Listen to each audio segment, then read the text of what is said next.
أنفسنا ومن سيئات أعمالنا من يهده الله فلا مضل له ومن يضلله فلا هادي له وأشهد أن لا إله إلا الله وأشهد أن محمدا عبده ورسوله أما بعد فإن خير الحديث كتاب الله وخير الهدي هدي محمد صلى الله عليه وسلم وشر الأمور محدثاتها وكل محدثة بدعة وكل بدعة ضلالة وكل ضلالة في النار. أعوذ بالله من الشيطان الرجيم. بسم الله الرحمن الرحيم. يا أيها الذين آمنوا اتقوا الله حق تقاته ولا تموتن إلا وأنتم مسلمون.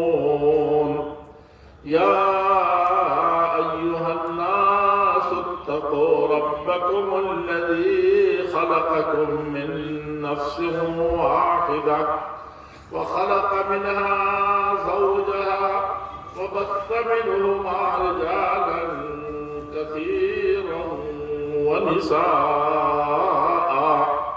واتقوا الله الذي تساءلون به والأرحام إن الله كان عليكم رقيبا.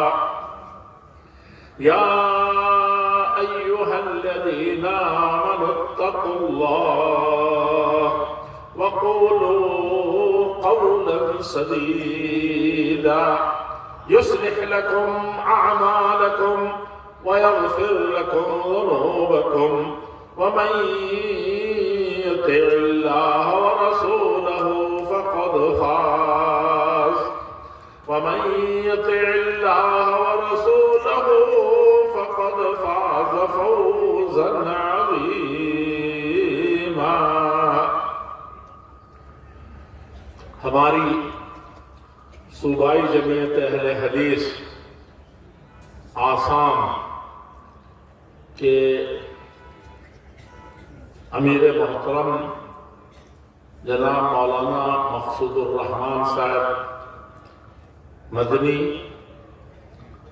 اور ان کے تمام ہی معزز نائبین مولانا حفظ الرحمان صاحب، محترم جناب عبد الرحیم لشکر صاحب اور تمام ہمارے ناظم صاحب اور دیگر تمام ہی نائبین جو یہاں تشریف رکھتے ہیں، اور ہماری تمام ضلعی جمعیتوں کے جو ڈسٹرکٹ ہیں اس کے نائب، اس کے امیر، اس کے نائب امیر، اس کے ناظم اور ان کے تمام اراکین، اسی طریقے سے تمام ضلعوں سے آئے ہوئے میرے دینی ملی بزرگوں، بھائیوں، خاص طور پر جمعیت اور جماعت سے جڑے رہنے والے میرے بزرگوں، ساتھیوں اور عزیزوں، ماں اور بہنوں، اور خاص طور پر جس ادارے میں یہ صوبائی جمعیت کی صوبائی کانفرنس منعقد ہوئی ہے، اس مدرسے کے روح رواں جناب مولانا فضل الکریم صاحب، مولانا اور بھی جتنے علماء کرام اس علاقے کے ہیں، اس منطقے کے ہیں، مدنی علماء ہیں، سلفی علماء ہیں، اور جہاں کہیں سے بھی جتنے بھی ہمارے مدارس سے وہاں کے فضلاء، آپ جانتے ہیں کہ جماعت کی سب سے بڑا سرمایہ ہے، مسجدوں کے خطیب ہیں، جمعہ کے خطبے جو دیتے ہیں، گاؤں گاؤں جو جو تبلیغ کرتے ہیں اور مکتب میں پڑھاتے ہیں یا مدرسوں میں پڑھاتے ہیں، ہمارے مدرسوں میں بیٹھے اس کے ذمہ داران، اس کے اراکین اور اس کے محسنین جو اپنی گاڑھی کمائی کا ایک حصہ دیتے ہیں ان مدرسوں میں، ان مکتبوں میں بیٹھ کر کے کچھ لوگ پڑھاتے ہیں اور کچھ لوگ ان مدرسوں کے اخراجات اپنے کندھے پر اٹھاتے ہیں۔ ان کے پاس پیسہ نہیں ہے تو گھر گھر وصولتے ہیں۔ یہ دین کا بڑا کام ہے، یہی اصل میں جہاد ہے، اور آپ کے بزرگوں نے یہی جہاد کیا تھا، بڑوں نے یہی جہاد کیا تھا۔ ماں اور بہنیں گھر میں وہ جہاد کے لیے نہیں نکلتی، لیکن اپنے بچوں کو نہلا دھلا کر کے، صاف کپڑے پہنا کر کے، ان کو ہر طریقے سے پاک صاف کر کے مکتب میں بھیجتی ہیں، مدرسے میں بھیجتی ہیں، اور وہ اپنے شوہر کی گاڑی کمائی سے ایک مٹھی نکال کر کے مدرسے کو دے دیتی ہیں، جمعیت کو دے دیتی ہیں، جماعت کو دے دیتی ہیں۔ وہ حقیقت میں جہاد کر رہی ہیں۔ صبح سویرے فجر کے وقت اٹھنا، یہ اصل میں مسلمانوں کا کام ہے۔ یہ ہے برکت لانے والی چیز، جماعت کے اندر بھی، جمعیت کے اندر بھی۔ تو میرے تمام بھائیوں جو اس طرح کے کام کرتے ہیں، خاص طور پر جمعیت کی آواز پر لبیک کہتے ہیں، جیسے صحابہ کرام تھے۔ ہم تو ایک رات کے لیے نہیں آ پاتے ہیں، جبکہ آج کل سواریاں ہیں۔ آپ سوچئے ذرا کہ آپ کے باپ دادا کیسے تھے، سڑکیں نہیں تھی، یہ روڈ کا تو پتہ ہی نہیں تھا، لوگ کھیت کھیت جنگل جنگل چل کر کے آتے تھے۔ کہاں کامروپ ہے، کہاں ڈھبری ہے، کہاں نوگاؤں ہے، اور کہاں سلٹ ہے، کہاں سلچر ہے، آپ تصور نہیں کر سکتے۔ بلکہ یہ تو ہم بہت تھوڑا بتا رہے ہیں، اتنا چھوٹا ہو گیا ہے۔ پہلے بنگال کے آخری، بنگلہ دیش کے آخری کونے سے آتے تھے۔ آج سے 75 سال پہلے ایسے ہی تھا، سب لوگ آ جاتے تھے، سب لوگ یہاں سے وہاں چلے جاتے تھے۔ یہ ایمان کی غیرت تھی۔ ماؤں نے اپنے بچوں کو سکھایا تھا، پیدل جاتے تھے، ایک ہفتہ پہلے نکلتے تھے، اور وہ اپنا ایمان تازہ کر کے آتے تھے۔ جان ہی وہ کہ ایمان تازہ ہو جاتا تھا۔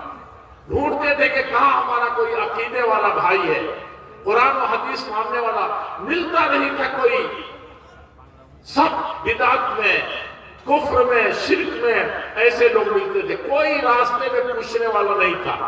ہم تو آئے تو راستے میں بہت مسجد دیکھی میں نے، راستے میں بہت اہل حدیث ملتے ہیں، گوہاٹی میں کوئی نہیں، نوگاؤں میں 1 بنے، 2 بنے، 10 بنے، اور یہ چلے جاتے تھے بنگلہ دیش کے آخری کونے پر، پنجاب کے آخری کونے پر چلے جاتے تھے، آج ایران کے کونے پر چلے جاتے تھے۔ آپ ہی کے باپ دادا تھے، ان کے پاس کون سا پیسہ تھا، کون سی کھیتی کرنے کے یہ آلات تھے، ٹریکٹر تو تھا نہیں، اپنے ہاتھ سے ہل جوتتے تھے، گاڑی کمائی لے کر کے جاتے تھے، اپنے بچوں کو بھیجتے تھے۔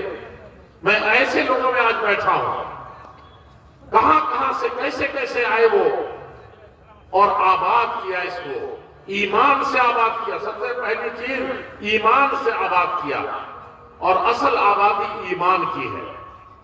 آپ اور پہلے جائیں تو آپ دیکھیں گے کیسے لوگ یہاں عرب سے پہنچے، کتنی مشقت اٹھائی ہوگی، کتنے سمندر پار کیے ہوں گے، کتنے جنگلات پار کیے ہوں گے، کتنے پہاڑ پار کیے ہوں گے۔ آپ اپنے گھر سے چل کر کے آئے ہیں، ایک رات قربانی نہیں دے سکتے۔ اب میں دیکھتا ہوں ہمارے بوڑھے لوگ چلے جا رہے ہیں، جوانوں میں مسلم نہیں ہے۔ فَخَلَفَ مِن بَعْدِهِمْ خَلْفٌ، بعد میں آنے والے جو آپ پیچھے چھوڑ رہے ہیں، اپنے بیٹے کو، اپنے پوتے کو، کہاں چھوڑ رہے ہیں؟ اضاعوا الصلاۃ، نماز جب قریب کی مسجد میں نہیں جاتے۔ جو ایمان ہے، جس کے پاس نماز نہیں ہے، جو نماز نہیں پڑھتا، وہ مومن بچا ہی نہیں، ایمان اس سے نکل گیا، اب اس کو لائے جائے گا۔ مولانا بتا رہے تھے کوئی نماز تو بہت بڑی چیز ہے، اس کے بغیر تو مسلمان ہوتا ہی نہیں، سگو خنزیر بھی ہے تجھ سے بہتر، نہ جان ان کو برا اے بے نماز۔ کتا، سور، خنزیر، یہ سب اچھا ہے بے نمازی سے۔ تو ہم لوگ 10 قدم مسجد میں نہیں جاتے؟ یہ بتائیے پھر ہماری اولاد اپنی اولاد کو 10 قدم مسجد میں نہیں بھیجتے تو سلچر سے پہاڑ سے چڑھ کر کے آئے گا، بھوٹان سے آئے گا، ناگالینڈ سے آئے گا، منی پور سے آئے گا؟ وہ آتے تھے وہاں. آپ کی تاریخ ہے. مجھے دیکھ کے خوشی ہوئی کہ انہوں نے تمام نوزباں اور عمرہ کی ساری فہرست دی. کب کون بنا، کیسے آیا، ٹوٹ کر کے لوگ آتے تھے. یہ تو مدینہ سے پڑھ کر کے آ گئے. وہاں یہی کے پڑھے ہوئے لوگ تھے، ان کے پیچھے چلتے تھے. ان کا ایمان تھا، ان کے اندر جذبہ تھا. اور اللہ کے نبی کا خطبہ جو آپ نے بار بار سنتے ہیں کہ وَنَعُوذُ بِاللَّهِ مِن شُرُورِ أَنفُسِنَا، پڑھتے تھے وہ خطبہ. امام صاحب نے کہا اور وہ کہتے تھے اے اللہ مجھ کو بچا لینا میرے نفس کی برائی سے. میرا نفس نہیں کہہ رہا ہے کہ 100 روپیہ خرچ کریں، 1000 روپیہ خرچ ہو جائے گا ہمارا جانے میں جلسے میں. اب پیسے کی لالچ، نفس، یہی نفس امارہ ہے جو برائی کی طرف لے جاتا ہے، بھلائی سے روکتا ہے. روک دیا. 1000 روپیہ محبت ہے، اور 1 قدم چلنے سے جو ثواب اللہ تعالیٰ نے رکھا ہے یہاں آنے کا، سننے کا، دین کے سیکھنے کا. صحابہ ایک حدیث کو سننے کے لیے، ہم تو بیٹھے تھے، یہ بنگالی خطیب تھے، پتہ نہیں کتنی حدیثیں سنا دی. مولانا مقصود صاحب میں یہی بیٹھا تھا، مولانا فضل الکریم صاحب کے مکان میں کتنی حدیثیں وہ پڑھ گئے. ایک حدیث کے لیے صحابہ جن کو ہم کہتے ہیں جو سب سے بہتر تھے، دنیا میں کوئی اتنا بڑا ولی نہیں، کوئی بزرگ نہیں، ان کو وہ جانتے ہیں آپ، وہ ایک حدیث کے لیے بہت یہاں سے سمجھیے کہ دلی جاتے تھے. اتنا دور سفر کر ایک حدیث سننے کے لیے.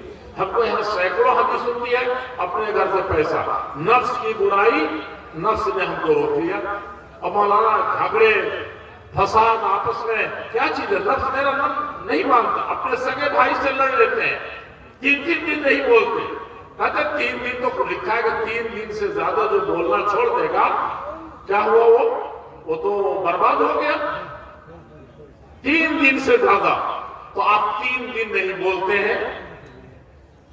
3 دن، یہ تو 3 دن تو بہت برا ہے. یہ 3 دن آپ کی زندگی میں، تیسرے دن تو بولنا ہی ہے.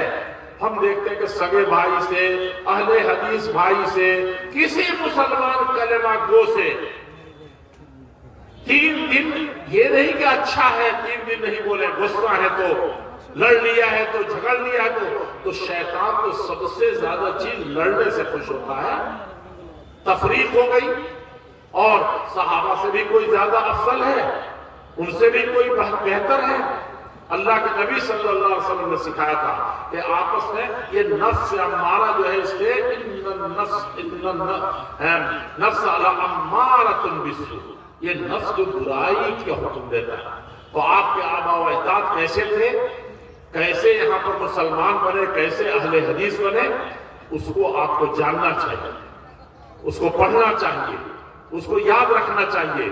میں جنوری کی ٹھنڈی میں نے دیکھا، یار تو ٹھنڈی ہی نہیں ہے، یہ دن بدن بجلیاں یہ سب چیزیں بڑھ رہی ہیں، روشنی تھوڑی سی ہوتی تھی اور لوگ دیکھا بیٹھے ہوئے فجر کے وقت تک. پہلے جلسے ہوتے تھے، میں 20 سال پہلے میں نے دیکھا، 15 سال پہلے دیکھا، پوری رات لوگ اسی میں بیٹھے ہوئے، سب ٹوٹ کے چلے آ رہے ہیں، بسیں چلی آ رہی ہیں.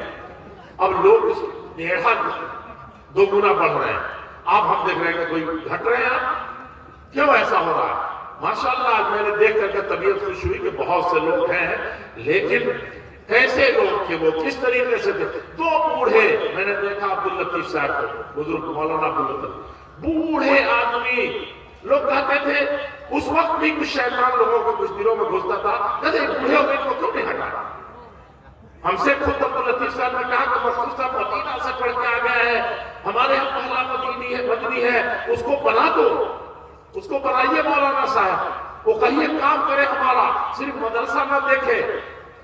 اور لیکن جس کے ذہن میں فطور ہے، شیطان غالب ہے، اور نفس اپنا جو یہ سب سے بڑا دشمن ہے اپنا نفس. آپ سمجھتے ہیں کہ یہ سب سے اچھا میرا دوست ہے، کہتا ہے جلسے مت جاؤ، اپنا دل کہتا ہے جلسے میں دوسرا کوئی دشمن آ کر کے کہے آپ ہمارا جلسہ روک رہے ہیں مسلمان کا، اہل حدیث کا جلسہ روک رہے ہیں دوسرے لوگ، ہمارے فلاں جگہ ہماری مسجد سے روک رہے ہیں، آپ خود ساری دنیا کا ملا وہ کام نہیں کرتا ہوگا، وہ کرتے ہیں، اپنے جلسے سے روکتے ہیں، اپنے سماج سے روکتے ہیں۔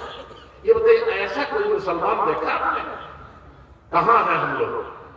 وہ نفس، یہ نفس جو ہے سب سے بڑا، اسی لیے ہمارے نبی پناہ مانگا، ہمارے نبی کو کبھی نفس گھیرا تھا، جو دشمن مار رہا ہے اس کے لیے دعا دے رہے ہیں، خون یہاں سے بہ رہا ہے، جوتی خون سے بھر رہی ہے، بدن زخمی ہے، مسلمان بھی نہیں ہے، کافر ہے، اور وہ مار رہا ہے، آپ دعا دے رہے ہیں اللہم اہد قومی فإنہم لا يعلمون، اے اللہ ان کو ہدایت دے دے، یہ جانتے نہیں بیچارے کہ آج رات میں 2000 1500 خرچ کرنے کا کیا ثواب ہے، جلسے میں جانے کا کیا ثواب ہے، یہ نہیں جانتے، مسجد میں جانے کا کیا ثواب ہے، مدرسے میں جانے کا کیا ثواب ہے، یہ نہیں جانتے اللہ کے نبی، ورنہ یہ ہم کو نہیں مارتے، نہیں ستاتے، ان کا اور ہمارے نبی دنیا میں سب سے افضل، سب سے پیارے، سب سے زیادہ دل کے پاک، کسی سے دشمنی نہ رکھنے والا، وہ اللہ سے دعا کر رہے ہیں، اے اللہ کیا کرنا کیا ہے، ہم تجھ سے، ہم تیری پناہ مانگتے، تو ہم کو بچا لے، نہیں بچائے گا تو ہم کو شیطان بہکا دے گا، ان کو شیطان بہکائے گا، ان کا شیطان جو ان کے پاس آتا تھا خود مسلمان ہو جاتا تھا، خود آپ کا کام کرنے لگتا تھا، ایمان والا کام کرنے لگتا تھا، یہ تو حدیث میں ہے، وہ تب بھی آپ شیطان سے برا، ہم بہت جو چیز ہے جہاں اڑ گئے، ضد پر آ گئے تو ضد پر آ گئے، لالچ میں آ گئے تو لالچ میں آ گئے، ایسے نہیں، ہم تو آسام میں کہتے ہیں کہ اتنے مسلمان اہل حدیث ہیں اور اتنے اچھے اہل حدیث ہیں، یہاں تو یونیورسٹی چل رہی ہے، صرف اعتراض کرتے ہیں لوگ، یہ مدرسہ دیکھ